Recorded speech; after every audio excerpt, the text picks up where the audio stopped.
پہلی مرتبہ میری حاضری بہرا گاؤں میں ہوئی۔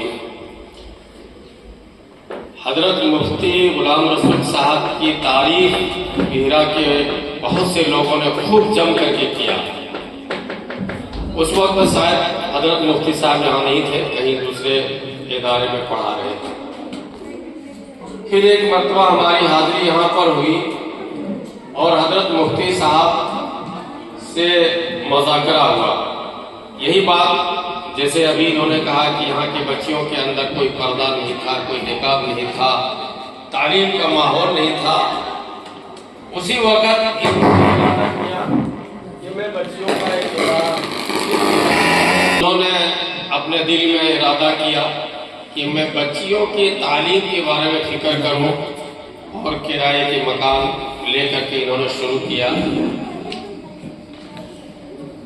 اس وقت میں نے ان سے کہا تھا یہ بات ضرور کہ اللہ پاک آپ سے کام دے گا، اس لیے کہ آپ ایک بڑے ادارے میں تعلیم دے رہے ہیں، کئی کتابوں کے مصنف آپ ہیں، اور آپ کے دل میں جب یہ بات آئی کہ اس علاقے کے مسلمان کی بچیوں کا کیا حال ہوگا، دیکھیے اس کا نتیجہ آپ کے سامنے کہ کرائے کے مکان سے مستقل مدرسے کی اپنی بلڈنگ بن گئی۔ یہ اللہ کا بہت بڑا کرم اور فضل ہوا۔ حضرت مفتی صاحب آپ قابل مبارکباد ہیں، جتنی بھی تعریف آپ کی جائے کم ہے۔ آپ کی اور آپ کے جو کارکنان عملہ ہے آپ کے ساتھ۔ اور میں ایک بات ڈاکٹر مشتاق صاحب اور گاؤں والوں سے یہ ضرور کہوں گا کہ ڈاکٹر صاحب اور گاؤں والے ان کا ساتھ دیجئے، دل سے دیجئے۔ ان معصوم بچیوں کی دعا آپ کو لگے گی۔ ابھی مفتی صاحب نے کہا کوئی پیر ادھر کھینچ رہا ہے، کوئی پیر ادھر کھینچ رہا ہے۔ آپ شیخ الحدیث ہیں، حضرت آپ کا اکرام کرتے ہیں، احترام کرتے ہیں، کام سے مقام بڑھتا ہے۔ ہزاروں مخالفین آئیں گے ایک طرف اور ان معصوم بچیوں کی دعا ایک طرف، آپ کامیاب ہوں گے، آپ غالب ہوں گے، وہ مغلوب ہوگا۔ حضرت مفتی صاحب میں قسم کھا کر کہتا ہوں دل سے، جس دن آپ کے ساتھ حالات ہوا، 18 استاذ میرے ساتھ ہیں اس وقت جہاں میں کام کر رہا ہوں۔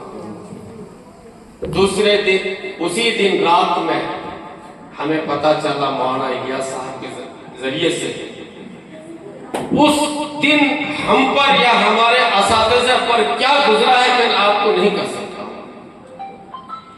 ہم لوگوں کو وہاں جو باقی آپ کے ساتھ ڈاکٹر صاحب کے ساتھ کیا حال ہو رہا ہوگا آپ جان رہے ہوں گے، لیکن میں یہ کہہ رہا تھا یا اللہ، حضرت مفتی صاحب بے قصور ہیں، مخالفین کی ایک بڑی تعداد ہے، اے اللہ حضرت مفتی صاحب کی تو حفاظت فرما، مدرسے کی حفاظت فرما۔